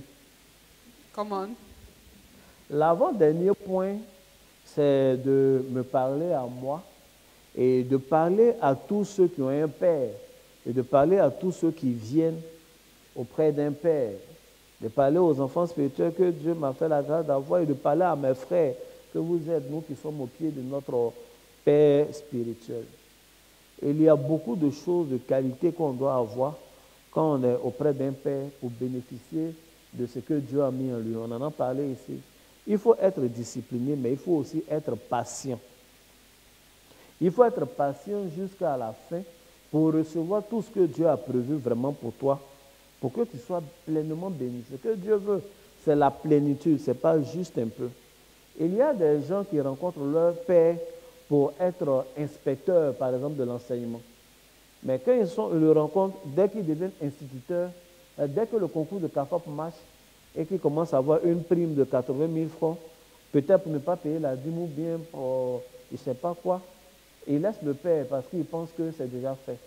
Il est devenu instituteur adjoint, alors que Dieu voulait faire de lui un inspecteur de l'enseignement. Il y a des gens pour qui Dieu a placé un père pour faire d'eux des ministres. Mais dès qu'on l'a nommé directeur de département dans l'organisation en question, il fuit, il s'en va. Il pense qu'il est trop béni et qu'il est parti, mais il n'est pas allé jusqu'à la fin. Un père, on reste avec lui. Ceux que Dieu bénit sont des gens qui sont plantés. La Bible dit, il est comme un arbre planté près d'un courant d'eau. Si tu as trouvé ton courant d'eau qui fait ta vie, même si tu as reçu une portion de vie aujourd'hui, ne va pas loin. Reste planté, Dieu va prendre le soin de toujours t'arroser. Come on. Je vous disais que c'était mon avant-dernier point. Je continue dedans. Pourquoi Dieu a régné, a rejeté Saül? Parce que Saül n'a pas été patient pour recevoir tout ce que Dieu voulait pour lui. Je vous explique. Samuel était devenu vieux. De toute façon, il n'allait plus pouvoir diriger le peuple d'Israël. Les gens là voulaient un roi. Or, Samuel, quel est le rôle qu'il jouait lorsqu'il était à la tête du peuple? Il était sacrificateur. C'est lui qui faisait des sacrifices pour le peuple. Il a été formé à ça. Il était prophète. Quand les gens venaient consulter Dieu, c'est par lui, c'est vers lui que les gens venaient. Et il était aussi juge. Le juge était le responsable politique. Il était comme le président de la République, comme le roi. Dieu choisit un gars, Saül, en fait pour remplacer Samuel. L'objectif du père, l'objectif de Samuel, c'était de faire de Saül un roi, un prophète et un sacrificateur. Donc il a commencé. Le premier jour qu'il a oint, la première manifestation, Saül est devenu prophète, il a prophétisé. Après lui-même, Samuel, il a pris le soin d'aller au village là-bas, chez Saül. Les gens ont fait, ils ont tiré au sort, etc. Il a oint devant tout le monde pour la deuxième fois, il a dit c'est un roi. C'est ce jour-là qu'il lui a donné l'onction royale. Amen. Et au cours de sa vie, plus tard, il lui a dit, on va faire un sacrifice. Mais ce n'est pas à toi d'offrir le sacrifice. Prépare les choses, je viens. Sincèrement, on ne peut pas dire à un laïc, à quelqu'un, à n'importe qui ici, qui est laïc, prépare le culte, je viens. Non, on peut dire ça à un pasteur, à un homme de Dieu à qui on a appris comment on prépare un culte. Ou alors quelqu'un qu'on envisage oindre demain pour faire le culte. Donc, si Samuel lui dit de préparer les choses, qu'il va venir faire le sacrifice, il a besoin qu'il soit là. En fait, c'était pour lui donner l'onction de sacrificateur ce jour-là. Et quand il avait ça, il avait les trois. Il allait être prophète, il allait être un roi et sacrificateur. Mais la Bible dit qu'il était impatient. Depuis, Samuel ne venait pas. Et puis lui, il a offert le sacrifice. Et quand Samuel est venu, il s'est plaint. Samuel ne s'est pas plaint du protocole. Il n'a pas dit, regarde, tu as fait le sacrifice, c'est pas comme ça on fait. Tu aurais dû m'attendre. Non, il lui a dit juste que tu aurais dû m'attendre. Mais sinon, tel que Saül a fait le sacrifice, c'est vraiment comme ça on fait. Tel qu'on place les bêtes pour immoler, comment on met, comment le feu vient. Tout ça, il savait. Donc ça veut dire que le jour où ils ont passé la nuit, il lui a déjà appris le protocole. Mais l'initiation n'avait pas été faite. Comme il a été impatient, il a raté et Dieu l'a rejeté. Amen. Donc, quand on est auprès d'un Père, nous-mêmes, on vient peut-être pour quelque chose. Mais toujours ce que le Père voit pour nous et veut pour nous est toujours plus grand que ce à quoi on aspire en réalité. Donc, il faut être patient, il faut s'asseoir, apprendre les béabas, les rudiments, servir, faire ses classes.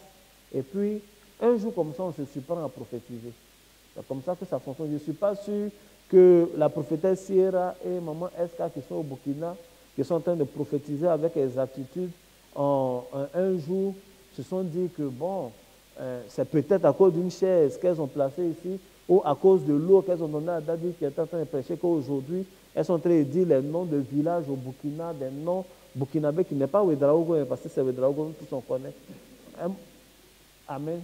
Amen. Donc, c'était ça mon mot de fin. Et demain, nous serons là encore. Que Dieu vous bénisse. Amen. Merci infiniment. Alors, je vais donner la parole au pasteur Marie-Flore.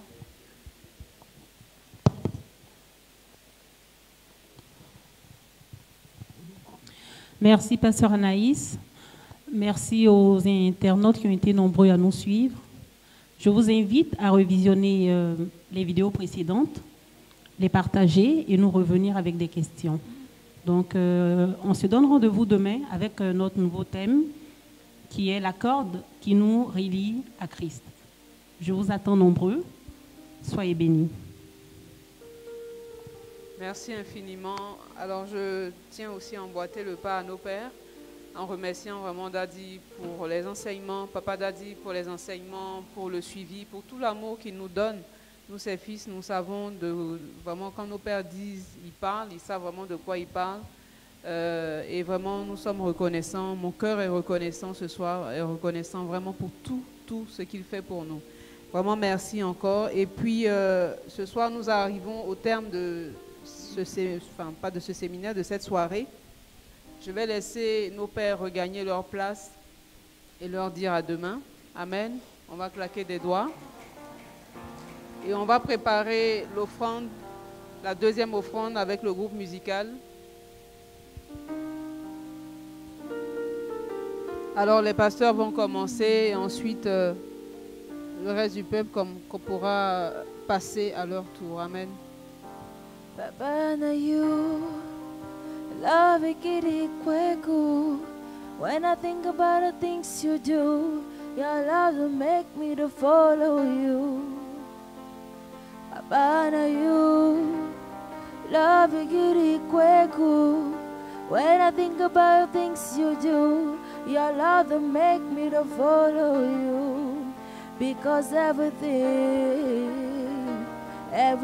I do, even when I want enjoy, even when I cry, yeah. Amen. When I fall, I Les offrandes sont bénies au nom de Jésus.